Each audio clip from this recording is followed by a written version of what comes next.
Caught me having a little nap. We all know how important sleep is to our physical and mental health, but sometimes it's very hard to get a good night's sleep. Well, here are some hints and tips that might make sleep come a little bit easier. And my thanks to Bella, one of our amazing young people, and to the Sleep Council for their research. Firstly, let's look at the environment in which you sleep, because there are many things that can affect the quality and the depth of your sleep. Here are some of them. First of all, we sleep at night for a reason, because the darkness helps us sleep. But in this modern world, there are many outside lights that reduce this. So we need to shut out as much light as possible. Curtains and blinds need to be able to shut out all this light. But if there are gaps or the curtains are thin, then light will get in. If your curtains are too thin or there are gaps in your blinds, talk to your parents about changing them. Or possibly look at getting a sleep mask. Secondly, the temperature is also important, but you should not have your room warm and cosy. In fact, it's best to have your room cooler, say between 16 and 18 degrees Celsius, and then use the covers to get you warm. If it's too warm, you may need to open a window for fresh air, as that can help. The weight of the covers will keep you warm, but it's also shown that sometimes having a heavier cover will also make you sleep better, because the body thinks it's been protected. The peace and quiet of the surrounding is also very important, so try and eliminate as much noise around you as possible. There may be a compromise between having the window open for fresh air or closing it to reduce the noise. But also think about the bedroom door. The door should be shut to reduce as much sound from the rest of the house as possible. In your room, have as much soft furniture and soft objects rather than hard surfaces, as this will reduce the overall noise in the room. But if your room is noisy and there's nothing you can do about it, have a look into getting a white noise device. This creates a soothing sound that will reduce the effects of outside noise and reduce the disturbance on you. I'm afraid to say that tech of any form in your room is not helpful, so turn all tech off.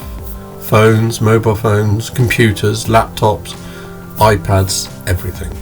This is especially important with tech with screens, like mobile phones and laptops. If you need an alarm clock, get an old Stat-Passion alarm clock rather than one on your mobile phone. The room needs to feel calming for you to sleep, so also help reduce as much clutter as possible. Tidy things up, put things neater.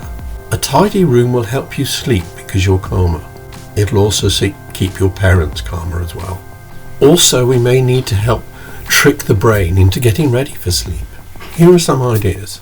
Try to keep your bedroom for sleep and not for normal everyday tasks. This may not be possible, so at least keep the bed for sleeping on. Don't lie on it whilst you're playing games or doing your homework.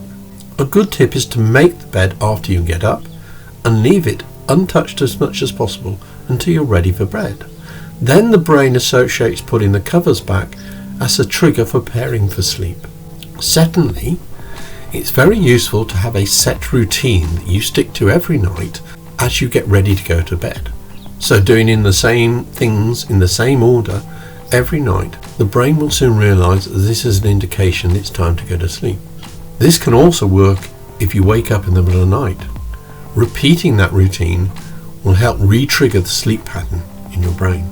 Sometimes the brain cannot switch off, especially if it's stressed or if it's angry. So try to avoid going to bed in these states. If necessary, apologise or sort out the argument with your younger brother or sister. Or if you've got something on your mind, decide on a plan rather than carry on worrying about it.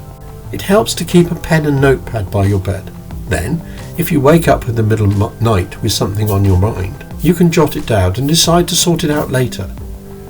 This is more effective than just carrying on to think about it. Some foods and drinks can help you sleep, but some do not. Certainly avoid coffee and alcohol, if you're allowed to drink it, for at least 2 hours before you go to bed. Sometimes it does help you sleep initially, but after the effects of the drinks wears off, you will then be wide awake again. Also avoid foods like bread or burgers, things like this. They may again help you get to sleep, but will only trigger a short sleep rather than the deep one you need. However, foods like almonds, bananas, kiwis, things like that, are quite often a good source of magnesium, which helps produce melanin, which helps sleep. Warm milky drinks like hot milk or hot chocolate can also help. If you are struggling to get to sleep in the middle of the night, don't get stressed about not sleeping. Just accept it and stay calm. Perhaps use mindfulness to help relax the brain. Or why not get up, accept the fact you can't sleep, go and have a warm milky drink, then go back to bed, lie there calmly until you feel sleepy again. Well, there was a lot there to take in. So have a think about what you want to do and create your own plan to improve your sleep. But remember, you are retraining your brain, so it's going to keep time. Be patient with it and be patient with yourself. I hope it helps. Well, it's good night for me. Good night.